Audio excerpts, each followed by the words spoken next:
Hey everyone, my name is Udayani and I work for VMware on the Spring Tools team, and I'm here with Rory, who is traveled from Johannesburg.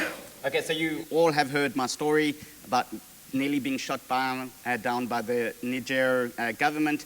I'm Rory Preddy, principal cloud advocate from Microsoft, and I actually fanboyed on Udayani for a long time, and then we realized that I've been using her tool sets longer than she's actually been out of school, though, so then you can't really fanboy on that, though. So I'm really excited to show the incredible tool sets that they have on working on Azure Spring apps.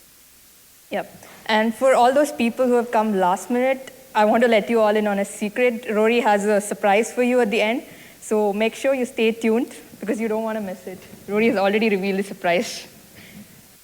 So we are here to share a little bit about all the new features and capabilities for building Java and Spring Boot applications in Visual Studio Code. We won't just talk about it, but our focus is on live demonstration to show you tooling in action. We'll come to Visual Studio Code in a second, but before we dive into the exciting content, this is a quick disclaimer that no product announcement or promises are made as part of this talk, and the stuff we are showing is all open source. So coming to the question, why Visual Studio Code? Imagine a coding environment where your code takes the center stage, and that's the essence of Visual Studio Code. It's fundamentally editor-centric, focusing on enhancing your code creation experience, and that's where it stands apart from traditional IDEs that can often feel overwhelming.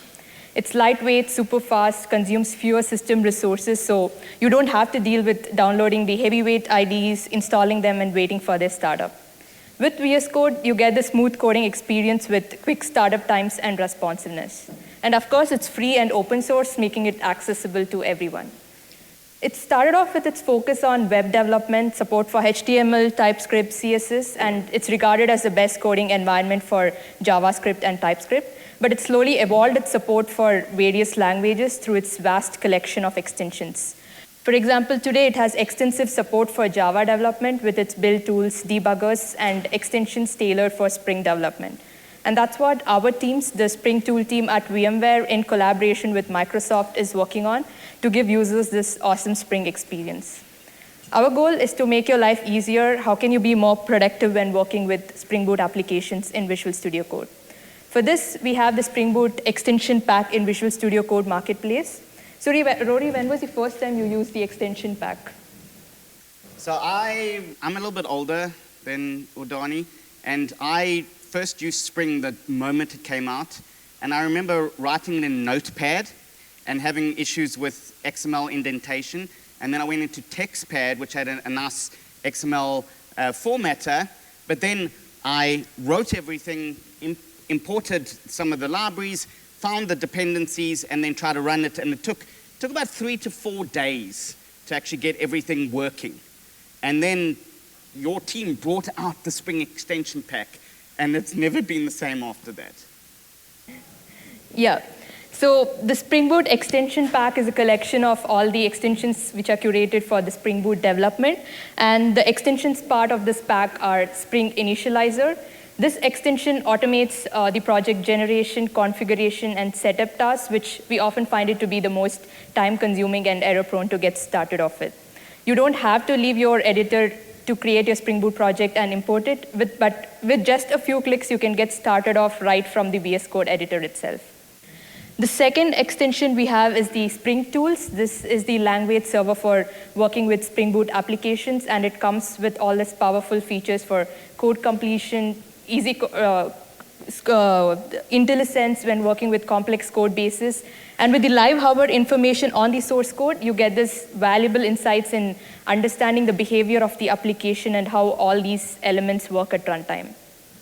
These are just a few examples, but in a few minutes, we'll see how all these features improve the developer experience and productivity when working with Spring Boot applications in Visual Studio Code. The third extension we have is the Spring Boot dashboard. This provides a centralized view to monitor and manage all your Spring Boot applications from within VS Code. And through the Spring Boot actuator integration, the dashboard displays a lot of live information from the application, like the beans, endpoints, and you can also monitor the health status of your application. So we'll take a look at what is possible today in working with Spring Boot applications in Visual Studio Code. A quick overview on what you can expect from the demo today. I'll be covering the inner loop scenario where we'll see the power of tooling to create, develop, debug, and test our applications. And Rory will take it a step further and show you more exciting stuff. So what do you have in store for us, Rory? It's not that I don't trust Udayani, but I'm going to play the role of like DevOps. I'm going to take her project, and then after that, I'm going to, well, I didn't write it. I used AI to write a GitHub Actions. It was magnificent GitHub action. We have a little bot called GitHub Copilot that we were in love with before ChatGPT. And then after that, I'm going to use the Tanzu build service. I'm just going to take the application, create a build, well, I've created a builder beforehand, and just chuck it, and it's going to analyze it. It's going to look for any critical vulnerabilities. It's going to optimize it. It's going to make it cloud native. And then it's going to build a hyper-performant Kubernetes image. I'm going to chuck it in a container registry, and then it's going to roll it out slowly to my staging cluster. And if I wanted to do that, I can also do into a production cluster. Now, I'm not going to do anything except just go, here, have the library. And it works with .NET, with JavaScript, with Java. And then after that, I'm going to live view it to go make sure that she's behaving. Listen, they're developers. They're quintessentially, they need to be watched. But that's not the only thing I need to do. I'm going to actually go in and monitor this application by live debugging it. If you can live debug a Kubernetes cluster, live, like here in the demo, that's going to be awesome. And what's better than actually just pushing? Migration. Because if you've got an application that is sitting somewhere, you also want to take it through to the latest and greatest Spring Boot 3.1.2, which I'm going to do live also. So let's dive into the demo. I have my Visual Studio Code open here, and the first thing we see here is the Getting Started guide. It gives a nice walkthrough on how we can use the Spring Initializr integration to create your Spring Boot project and use the tooling available to navigate, explore, and run the projects. So Rory just shared his first experience on creating the Spring Boot project. I think we have come a long way from there. The Spring Initializr integration extension integrates with the official Spring Initializr web service and allows you to create a Spring Boot project right from VS Code. So if I go to the command palette and search for Spring Initializr, we get an option to create a Maven or a Gradle project. Let me choose Maven, and it provides this flexibility to customize the configuration, like choose the boot version, language of choice, artifact IDs, Java version, and even manage your dependencies. For example, I can search for a dependency and configure it in the application. And then you'll have your first Spring Boot application ready in less than a minute, and you can import it directly into VS Code. But for the sake of the demo today, I'll be using this sample app provided as part of this guide. So let me choose, this is a classic Spring Pet Clinic application, and I've selected a directory to clone and generate the project to.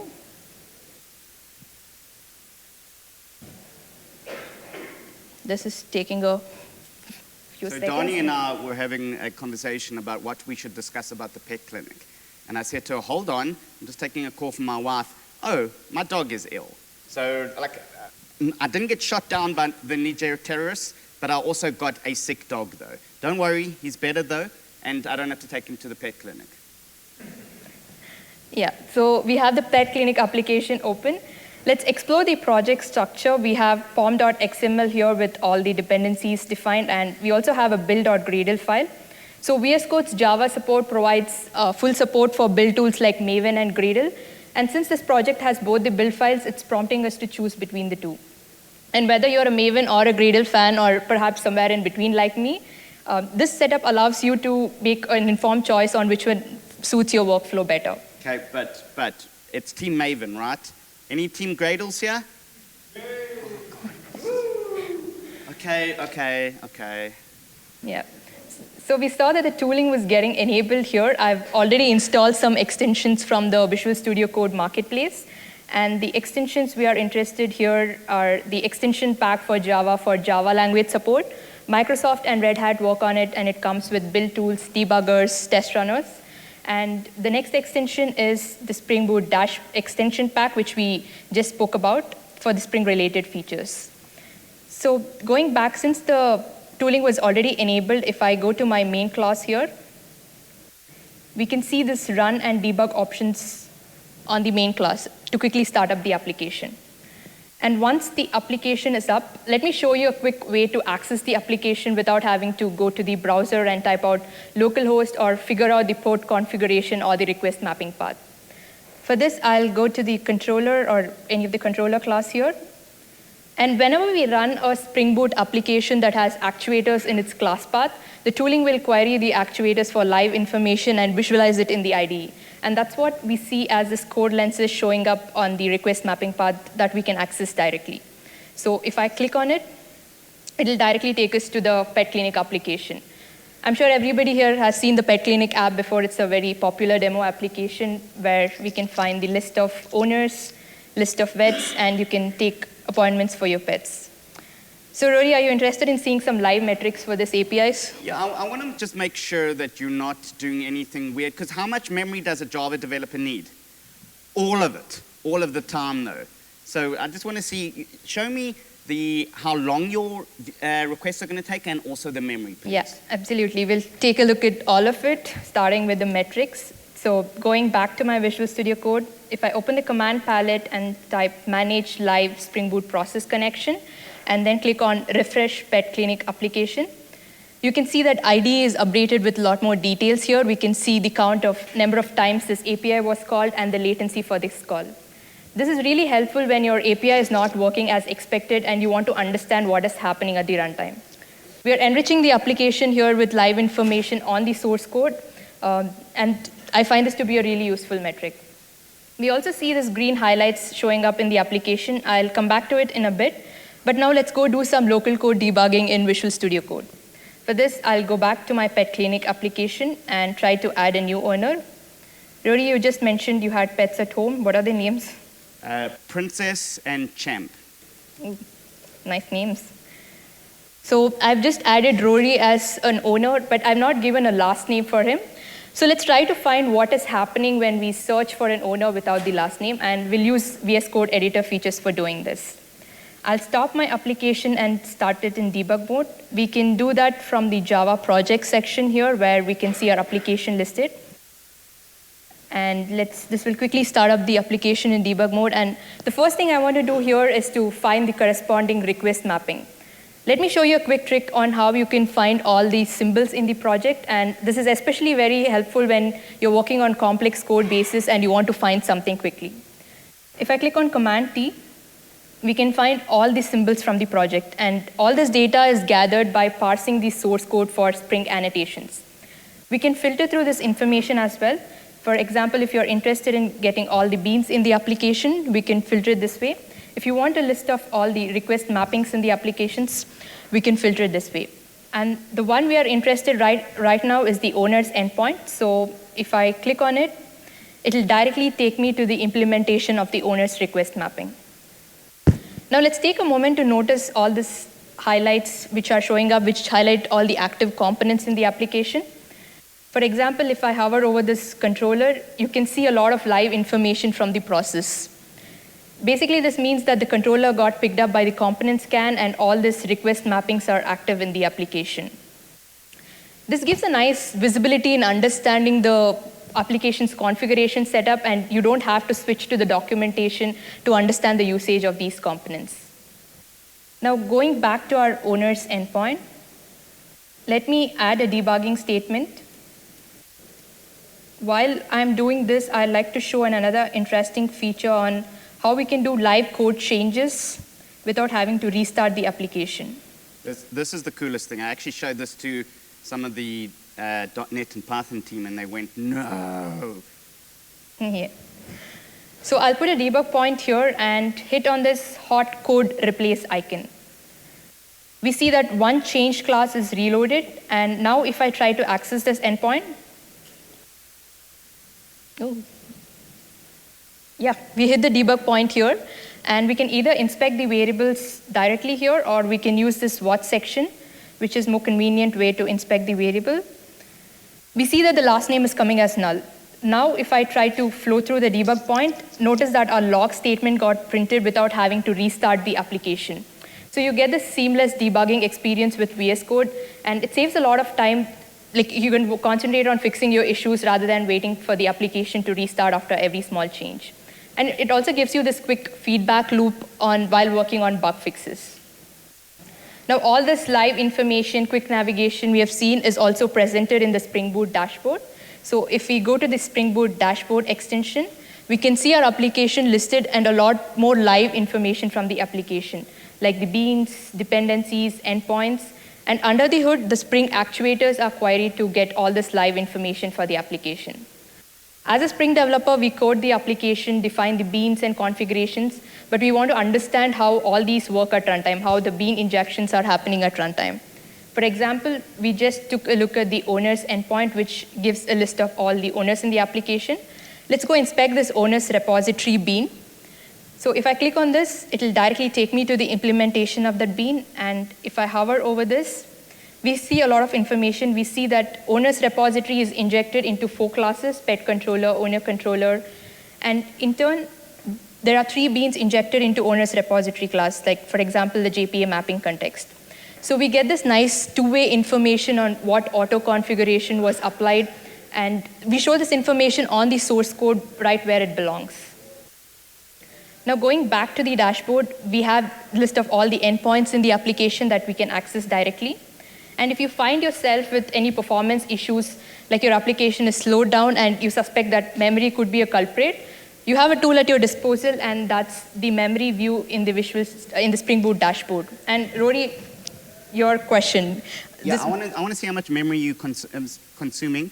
I see there the heap memory. Okay, so it's 71 megs. It's not like, Node.js level memory, but it's acceptable.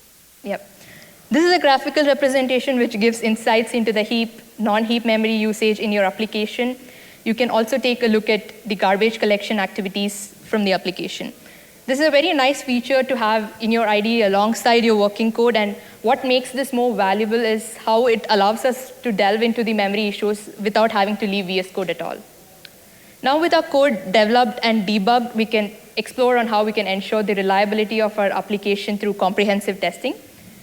Let's take a look at the test cases available for pet clinic application. So going back to our application, let's open the test folder.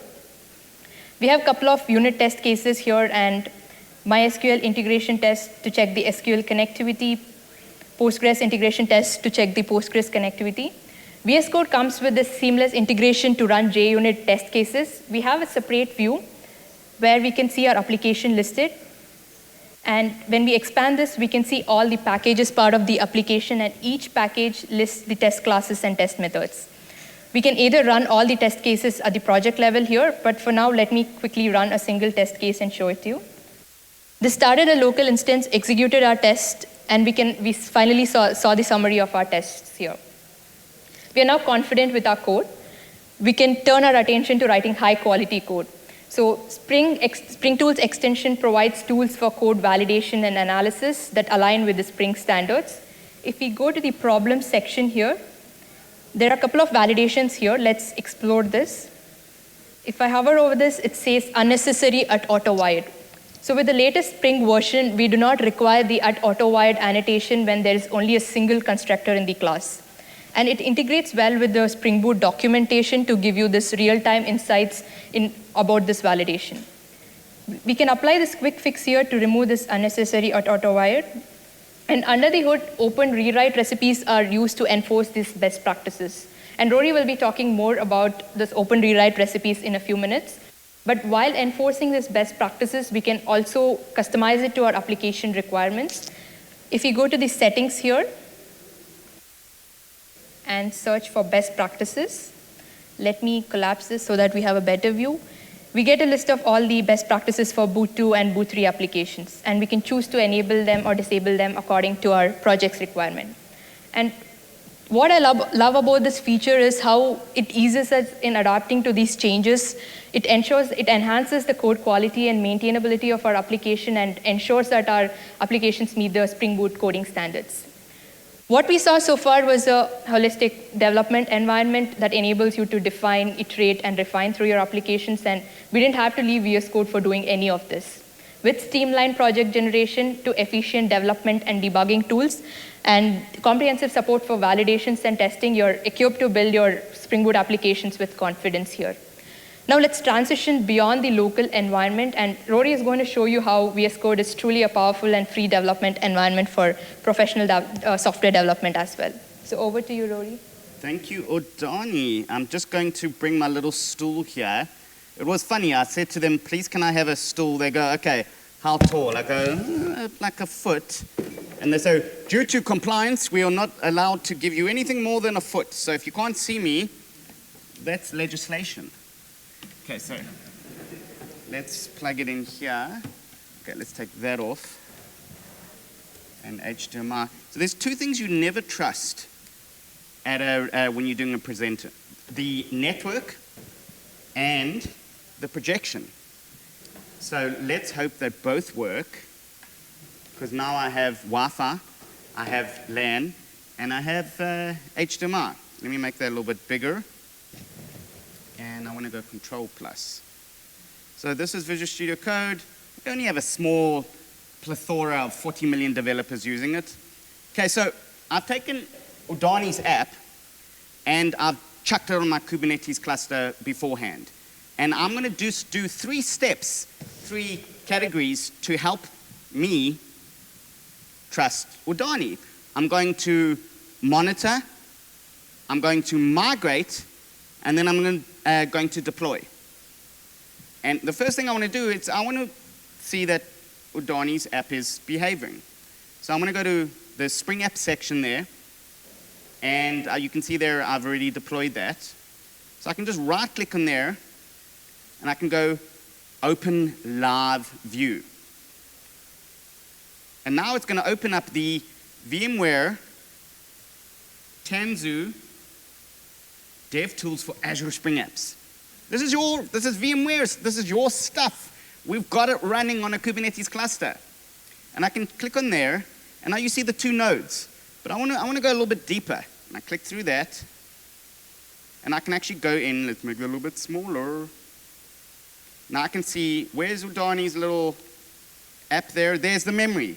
Remember that? The heap, the non-heap. And I can see the GC pauses in the garbage collection. So the developer experience is very similar to the DevOps, and this works on Kubernetes. This is a Kubernetes cluster. I can also go through there, and I can see the caches, the beans, the metrics, the actuator, a lot more information when it comes to that. So I'm happy now that your app is not misbehaving. But I want to go a little bit further. I know that you use the owner's controller there, and you had that nice localhost section. What do you think we can do to kind of dev and test with our code now? So now I'm going to go to my instance here, and now I'm going to go to View Live Information. Now I showed this to the .NET developers, and they went, give it to us now. But you can't, because it's using the actuator in the back end. Now look at that. There's the owner service there, and that's the actual cluster that I've got. So I can click through here. It's going to go through to the service. But now I'm going to add some telemetry. Remember, this is a live demo. And as long as I don't get shut down over Niger, then it can't be worse than that. Okay, so let's go find owners. Let's add a little bit of telemetry. Remember, telemetry, you have a funnel. So you start there, and then it kind of siphons through the funnel and gets all of the alerts and the metrics and everything. So I need to add a little bit of telemetry here to make the demo really meaty. Let's find owners here.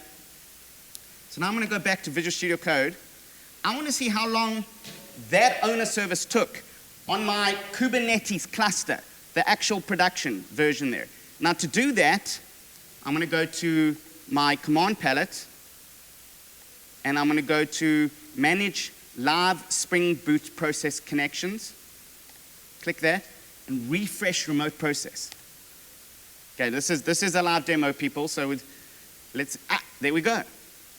2 services there that I've clicked on, and it gives me the live count that I get there. By going into the actuator on the Kubernetes cluster and getting that information through There's no other place that can do this right now, which is mind-blowing.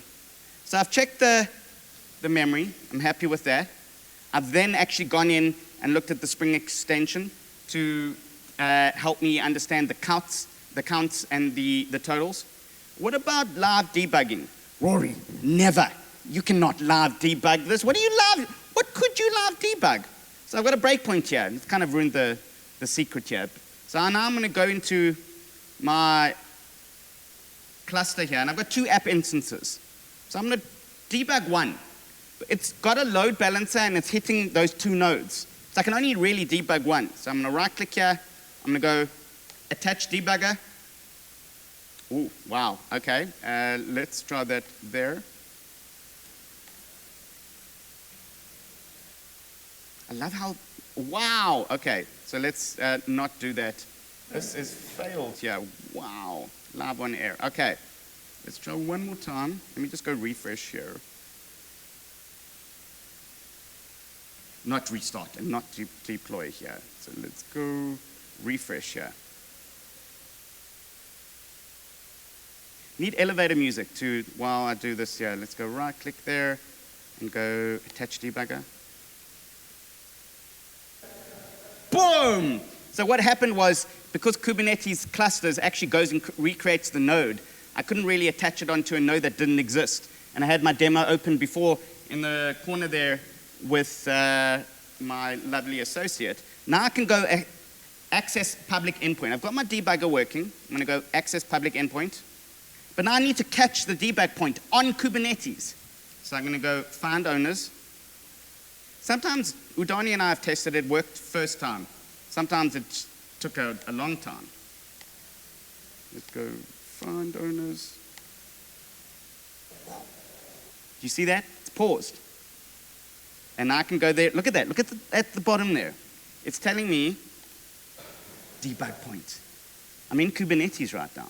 I'm live debugging on a Spring service on Azure Spring Apps. I can actually go step over. I can go step into, I can add watch.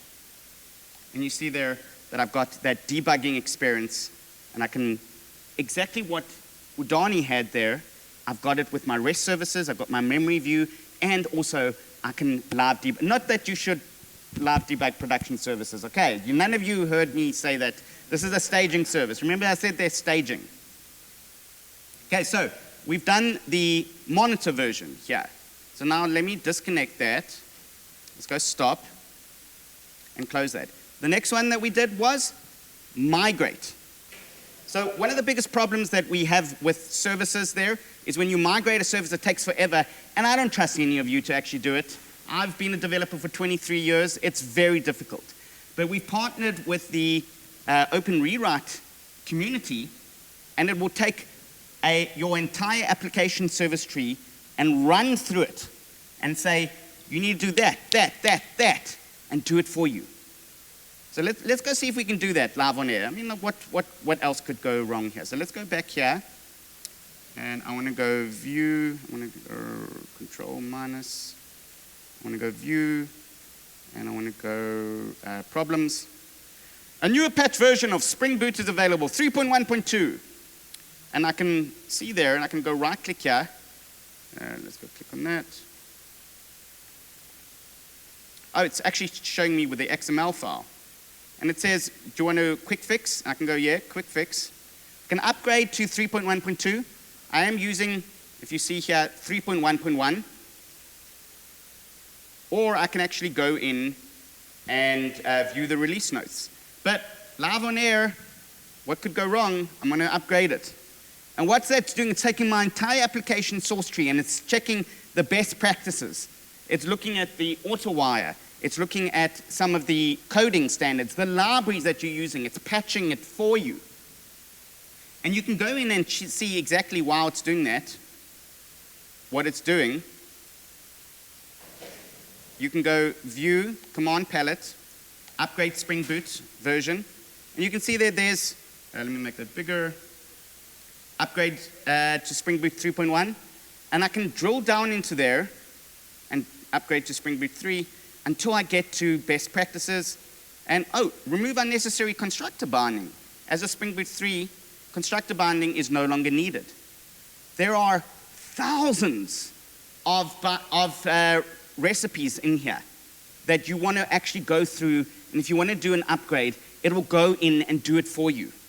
I know this because it's just done it for me now while we were talking.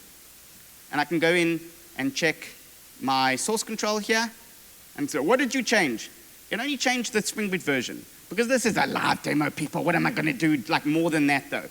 So I'm going to commit and push now, which is the third stage, the third act of the demo, which is deploy. But I didn't really do this myself. Okay, I've got a little robot that I did it, and let me commit first here, and I'm going to go stage 3, and I'm going to go commit and push. While that's running, I can go into my GitHub Actions, and I can see exactly what it's doing. Let's minimize there. I've got a spring1.github there. Let's go close that, and let's go right to the top here. So I said to GitHub Copilot, I said, listen, Ubuntu latest, and I want you to create a job with 2 stages, build and deploy. I want you to use the Microsoft OpenJDK. Yeah, we have our own OpenJDK. We have our own version of Java. Not version, but our little one that we can kind of call home. I then said, go cache. I didn't even understand caching before Copilot told me about this. Cache your Maven dependencies. It then goes, builds it. I'm skipping the tests here because I trust Udayani's test strategies. Upload the jar, in this case a Java file, into the artifact repository. In the build stage there, check out that same jar. And look at that, I didn't even know how to write that. ls and get the jar name. Log into Azure, get my subscription ID, and then we have a GitHub action to deploy to Spring Boot, Azure Spring Apps. And you can also deploy to other clouds with the same GitHub action. And it uses a builder. The builder is standard if you want, but you can go and edit it. And what that builder does is that build packs. And while this is running, I'm going to show you what it does. It's going to tell me exactly what libraries I need, what layers I need, and patch it with open source CVE focused build packs here. And then I'm going to deploy, and I can use staging and also do a blue-green deployment if I wanted to. And you don't actually have to leave the Visual Studio Code. I can go to GitHub Actions here, just hit refresh. And there it is. It's building and deploying. Let's see what's going on here. It's already built, the jar. Now it's deploying to Azure Spring Apps. I can click on that. Now it's going to GitHub Actions. It's getting the subscription ID. Now what it's going to do, it's going to inspect. And whoever won no, you didn't win it though. No one knew what build packs was when I asked the pre-questions. And I said build packs really is a game changer. Because if you want to deploy to any Kubernetes cluster, and you want to use a DLL or a JavaScript file or a jar file, you don't have the what's the right word? The energy to go in and write your own labels. This right now, it's scanned it. It says, okay, you're using OpenJDK, you're using Spring Boot, you're using Azure Application Insights. I didn't even know I was using that. But it's taking all the libraries, and then it's going to compress it, patch it for you, and also cache it. All the same time, it's going to go in and inspect your live nodes on Azure Spring Apps or your Kubernetes cluster, and it's going to go gently roll it out to one node by one node though. So this is a critical, really great time saver that you can use to roll out your Kubernetes cluster and especially your Azure Spring Apps instance here. So let's see, it says, okay, so images, it's deploying. You can actually go in here and we can go into the Azure here. And at any given time, I can just right click here and I can go start streaming logs. You can connect to the log streaming service, or in that case, fail. Let's go there, right-click there, start streaming logs. Doesn't like that node. No, that node either, though. Let's just hit refresh. I think it actually, see, Kubernetes is interesting. So as I've done the deployment now, it's actually gone in and renamed the nodes for me. So I can't stream the logs there because I have to go in to my app instances, and these are new nodes. Start streaming logs. There we go.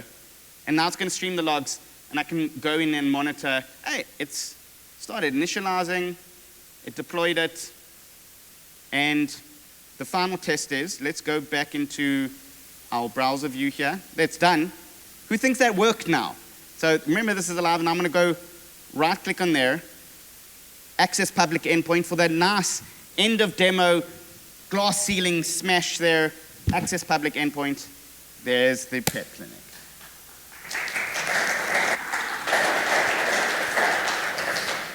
Thanks, Rory. That was some high energy and informative segment.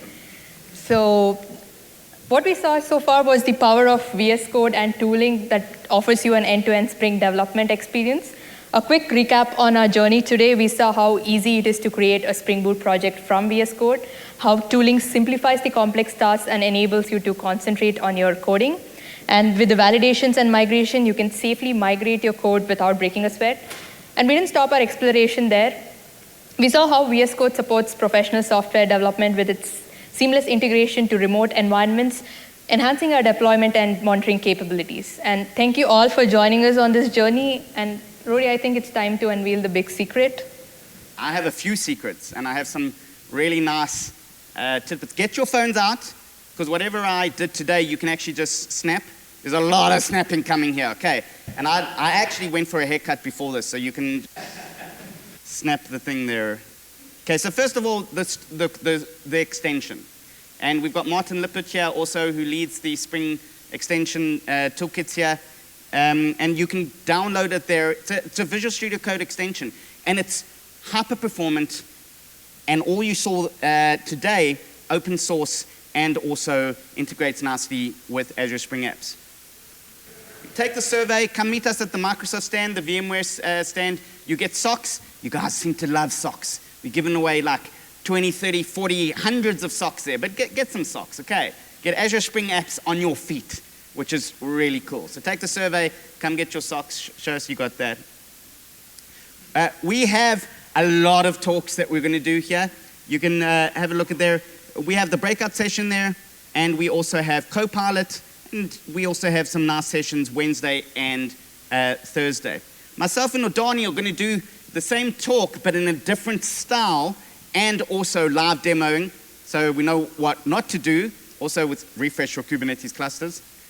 Tomorrow, you can get some more cool swag. You can also find out about Azure Spring Apps Enterprise.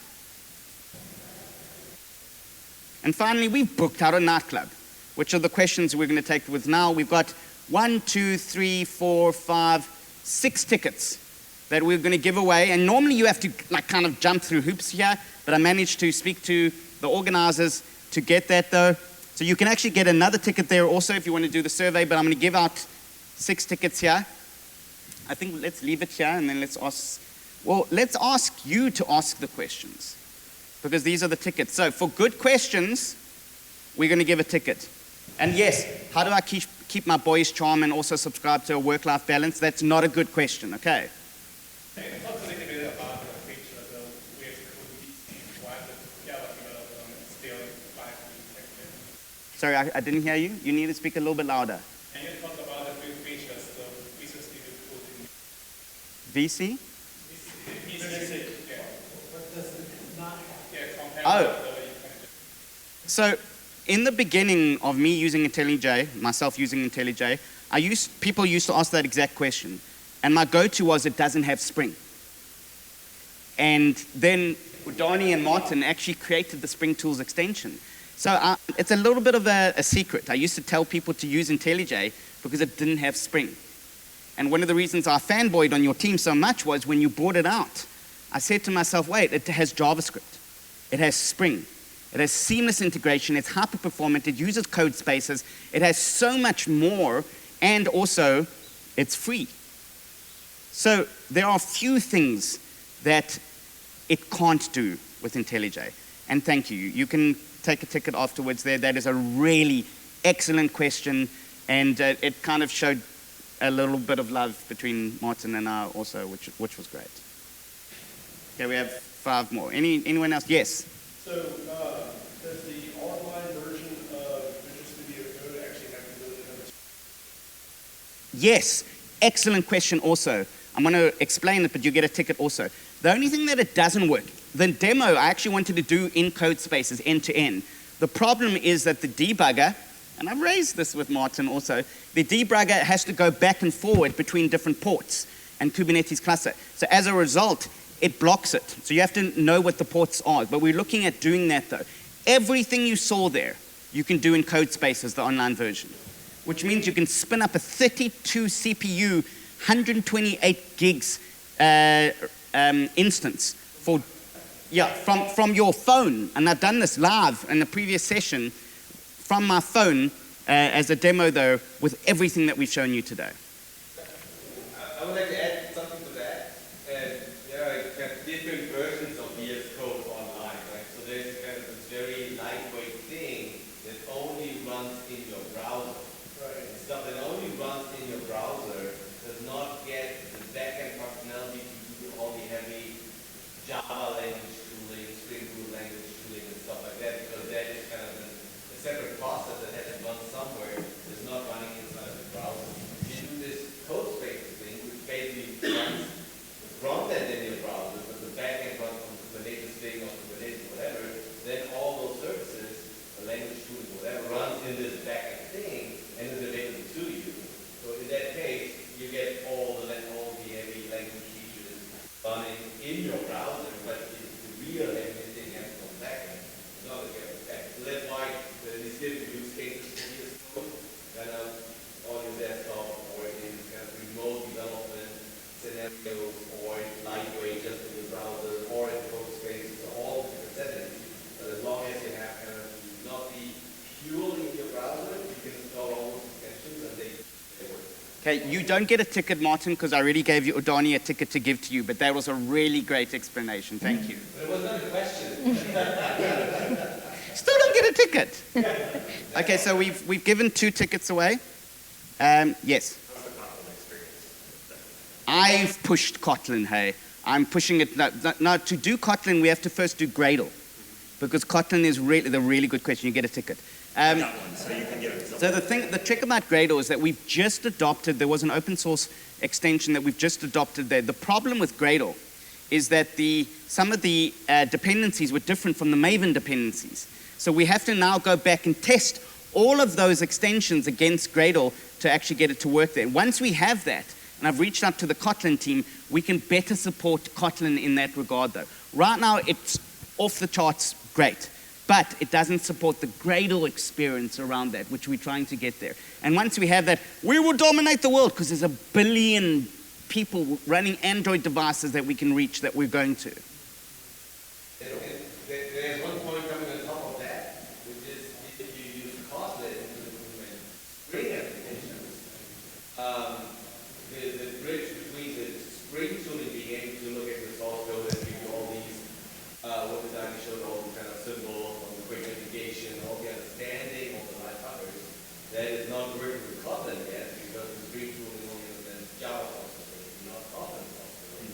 Yeah. We would have to add that independent of your, let's say, pure Kotlin development period code, which is sort of separate. So those are going to be 2 pieces of the puzzle. We are going to create a nice experience for you. We're on it, and I will hound them like a coyote watches a baby. Okay, it's not the best metaphor a rabbit. Okay, we have 3 more tickets here left. Yes, sorry, that was a question. Yes, did I give you? No, I gave you something. I don't remember.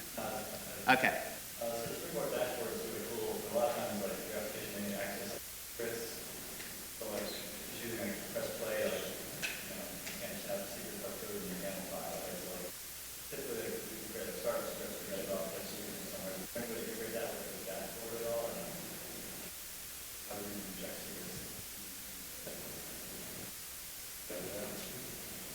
So there's properties there, and under those properties you can actually mention that it's a asterisk property. But it's not ideal to actually put properties in an entity or any which way. Our recommendation is zero trust. So you have no secrets anywhere. We have Key Vault. So we have Key Vault that does that. And we're recommending, we also have a new feature that Azure Spring Apps can actually support though, called, it's passwordless. I was just thinking in my mind what it is. It's passwordless. What that really does, it connects, this is black magic, connects to the application server, and it goes in and injects the password and gets it back from the actual container. So go look up passwordless. It works on App Service, Kubernetes, Azure Spring Apps, and that means that no Key Vault, no properties, nothing. It actually goes in directly to your container and pulls the passwords for that. So that's a really good question. 2 more tickets. Please afterwards come and get one. Okay. Any other questions? These are really good questions. Yes? I'd like to ask your permission to plug my Udayani video lecture course on Intro to Database Application Development with Spring Boot, Udayani, Angular, TypeScript, and Postgres, with a free coupon for anyone in this room. But you asked, no, but that was kind of like, you did SQL injection right there. Yes, please. Yes, definitely. I love Udemy, except it's never really under sale. Okay, there's always a sale. That's the trick. The first 100 people on this already a few found out who redeem the coupon will get the course for free for the next. Okay, I want you at the Yardbird. You're getting a ticket, okay? You have to come tonight. You are a cool person. You have to take a ticket and you have to do that. 1 more ticket to go. An auction here. Okay, so the last thing I need to do, if we're not going to give the last ticket away, is I need to take a selfie with myself, Martin, and Udayani. Oh, wait, did you have a question? We have an Alex. Sorry? Oh, Alex. Hi, Alex. Nice to meet you. I don't know Alex. You guys see us the selfie. Yes, come quick. Up. Come. And someone with long arms. So you guys stay there, and then we're going to all say VMware open source, yes, okay. And I want to do it with the there, and okay, someone with long arms. Alex, you look very tall. Let's try that. Okay, and I'm very short, so get me in there and get the people above. No, Alex, you do it there, yes. You can see we are not Josh. Otherwise it would have been done in 5 seconds. Now get the people, yes. Okay, now press the button, yes.